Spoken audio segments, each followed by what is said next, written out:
ஆன்மீக அன்பர்கள் அனைவருக்கும் அன்பான வணக்கம். நாம நம்மளோட சேனல்ல ஆன்மீகம் சம்பந்தமான பல வீடியோ பதிவுகள் தாங்க பார்த்துக்கிட்டே இருக்கோம். அந்த வகையில நாம இன்னைக்கு என்ன பதிவு தெரிஞ்சுக்க போறோம் அப்படின்னா, இந்த பிப்ரவரி மாதத்துல வரக்கூடிய தைப்பூசத்துக்கு பிறகு துலா ராசிக்காரங்களுக்கு எந்த மாதிரியான பலன்கள் எல்லாம் கிடைக்க போகுதுன்னு தாங்க. இது கூடவே இந்த தைப்பூச திருவிழா பத்தியும், இந்த நாள்ல நாம எந்த மாதிரியான விரதம், வழிபாட்டு முறை இதெல்லாம் செய்யலாங்கிறத பத்தியும் தெரிஞ்சுக்கலாங்க. ஸோ வீடியோ ரொம்பவே இன்ட்ரெஸ்டா இருக்க போகுது. ஸ்கிப் பண்ணாம முழுசா பார்த்து பயன்பெறுங்க. இந்த மாதம் தைப்பூசம் நமக்கு பிப்ரவரி 11ஆம் தேதி அமைஞ்சிருக்குதுங்க. அதுவும் முருகனுக்கு உகந்த நாளான செவ்வாய்க்கிழமை அன்னைக்கு அமைஞ்சிருக்குது. அன்னைக்கு பௌர்ணமியும் கூட தாங்க. எப்பயுமே இந்த தை மாதத்துல வரக்கூடிய பூச நட்சத்திரம் அன்னைக்கு தான் இந்த தைப்பூசமானது கொண்டாடுறது வழக்கமா இருக்குதுங்க.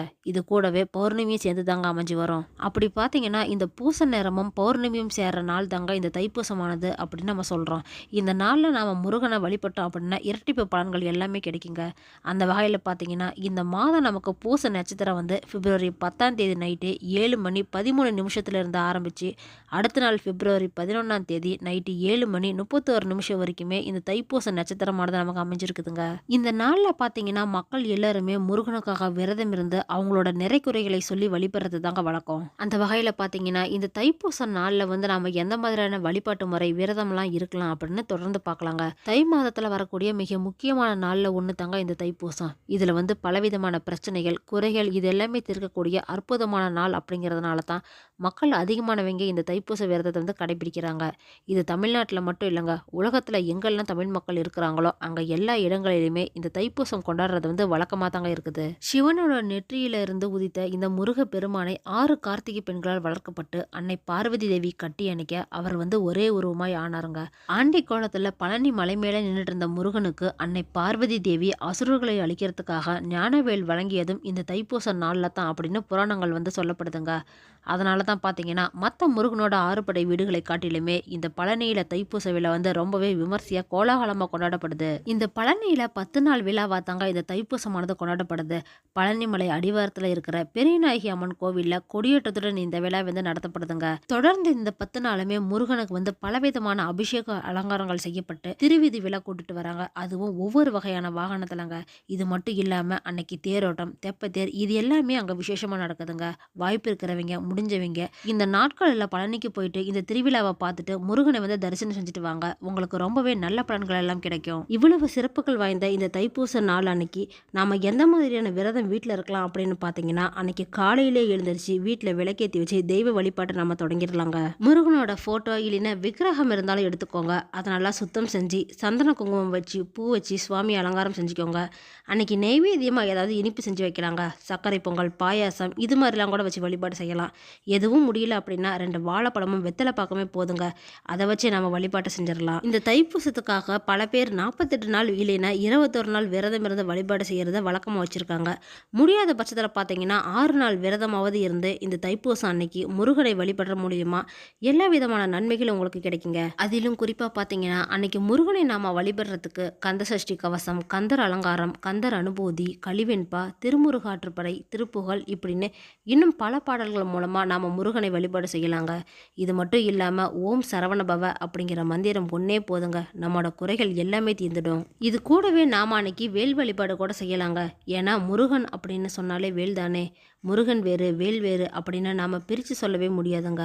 பல கோவிலில் பார்த்தீங்கன்னா முருகனோட விக்கிரகத்துக்கு பதிலாக வேலியை பிரதிஷ்டை செஞ்சு அதையே மூலஸ்தானமாக வச்சு வழிபடக்கூடிய வழக்கம் கூட இருக்குதுங்க. இன்னும் தமிழ்நாட்டில் மட்டும் இல்லைங்க, உலகத்தில் மற்ற எல்லா இடத்துலையுமே இந்த வழிபாடு செய்கிறது இருக்குதுங்க.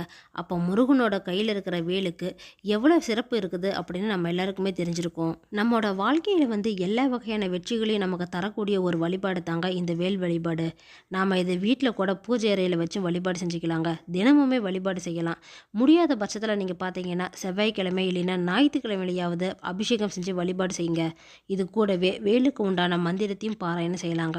வேல்மாறல், வேல் வகுப்பு இது எல்லாமே ரொம்பவே உகந்ததாக இருக்கும். இந்த தைப்பூசம் அன்னைக்கு நீங்கள் வீட்டில் விரதம் இருக்கிறீங்க அப்படின்னா அன்னைக்கு காலையிலேருந்தே சாப்பிடாம இருந்து மதியானமாக முருகனை தரிசனம் செஞ்சுட்டு அதுக்கப்புறமா விரதத்தை நீங்கள் நிறைவு செஞ்சுக்கலாங்க. உங்களுடைய உடல்நிலையை பொறுத்தவாறு பால் பழம் கூட சாப்பிட்டுக்கலாம். எந்த ஒரு தவறும் பாதிப்புமே கிடையாதுங்க. கோவிலுக்கு போகக்கூடியவங்க அன்னைக்கு காவடி எடுத்து போகிறதாங்க வழக்கமாக வச்சுருக்காங்க. முருகனுக்கு வந்து 16 வகையான காவடிகள் இருக்கிறது தாங்க ரொம்பவே விசேஷமான சிறப்பாக இருக்குது. அது என்னென்ன அப்படின்னு பார்த்தீங்கன்னா, பால் காவடி, பன்னீர் காவடி, புஷ்ப காவடி, சர்க்கரை காவடி, தீர்த்த காவடி, பறவை காவடி, மச்ச காவடி, மயில் காவடி இப்படின்னு இன்னும் பல வகையான காவடிகள் இருக்குதுங்க. இதில் ஒவ்வொரு காவடிக்கும்னு ஒரு தனி சிறப்பு இருக்குது. இதில் ஒவ்வொரு காவடி எடுத்துகிட்டு போகிறது மூலயமா ஒரு விதமான பலன்கள் நமக்கு கிடைக்கும் அப்படின்னு நம்பப்படுதுங்க. முருக பெருமானுக்கு உகந்த இந்த நாளில் தைப்பூசம் அன்னைக்கு வந்து பாத யாத்திரையாக போகிறது ரொம்பவே நல்லதுங்க.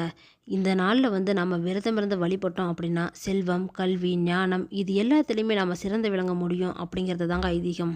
யாரெல்லாம் இது மாதிரி முருக பெருமானை வழிபடுறதுக்கு தைப்பூசத்து அன்னைக்கு பாத யாத்திரையாக போகிறீங்க அப்படின்னு கமெண்ட் பாக்ஸில் சொல்லுங்கள். கூடவே முருக பெருமானை பிடிச்சவங்க எல்லாரும் ஒரு லைக்கும் பண்ணிடுங்க. முருகனுக்கு உகந்த இந்த பூச நட்சத்திரம் வந்து குரு பகவானுக்கும் உகந்ததாக தாங்க சொல்லப்படுது. அதனால் இந்த நாளில் வந்து நம்ம குரு பகவானின் வழிபட்டோம் அப்படின்னா முருகனோட அருள் மட்டும் இல்லாமல் குரு பகவானோட அருளும் கிடைக்குங்க. அதனால் வாழ்க்கையில் நமக்கு எல்லா வகையான செல்வங்களும் கிடைக்கும். இவ்வளவு சிறப்புகள் வாய்ந்த இந்த தைப்பூசத்துக்கு பிறகு துலா ராசிக்காரங்களுக்கு எந்த மாதிரியான பலன்கள் எல்லாம் கிடைக்க போகுது அப்படின்னு இப்போ தொடர்ந்து பார்க்கலாங்க. துலா ராசிக்காரங்களை பொறுத்த வரைக்கும் பார்த்தீங்கன்னா இந்த பிப்ரவரி மாதம் வந்து உங்களுக்கு ரொம்பவே நிறைய நல்ல நல்ல மாற்றங்கள் எல்லாமே கொண்டு வந்து கொடுக்க போகுதுங்க. ஏன்னா உங்களுடைய ராசிக்கு அதிபதியான சுக்கிர பகவான் வந்து உச்சநிலையில் இருக்கிறாரு. அதனாலேயே பார்த்தீங்கன்னா வாழ்க்கையில் வந்து உங்களுக்கு உச்சத்தை தொடக்கூடிய வாய்ப்பு தாங்க ஏற்படுத்தி கொடுக்க போகுது. ஏன்னா இந்த துலா ராசிக்காரங்களுக்கு வந்து இப்போ 7.5 சனி முடியுதுங்க. அதனால் உங்களுக்கு இனிமேட்டுக்கு எல்லாமே நல்லதாக தாங்க நடக்க போகுது. இது நாள் வரைக்குமே நீங்கள் பட்டுட்டு இருந்த கஷ்டம், அவமானம் எல்லாமே மாறி இனிமேட்டுக்கு வாழ்க்கையில் ஒரு சக்ஸஸ் அப்படிங்கிற பாதையை நோக்கி தாங்க நீங்கள் நகர்ந்துக்கிட்டு போக போகிறீங்க.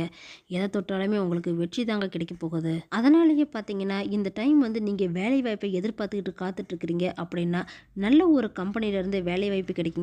அதுவும் நல்ல சம்பளத்துடன் கிடைக்க போகுது. இப்போ ரொம்ப நாளாக எதிர்பார்த்த வேலைக்காக காத்துட்டு இருந்தவங்களுக்கு இப்போ நல்ல செய்தி தாங்க கிடைக்க போகுது. அது மட்டும் இல்லை, மருத்துவத்துறையில் சேர்ந்த உங்களுக்கு வந்து நல்ல ஒரு எதிர்காலமே காத்துக்கிட்டு இருக்குதுங்க.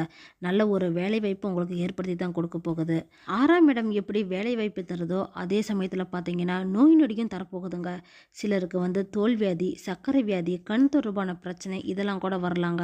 அதனால் கொஞ்சம் ஆரோக்கியத்தில் எச்சரிக்கையாக இருக்கிறது உங்களுக்கு நல்லது தான்.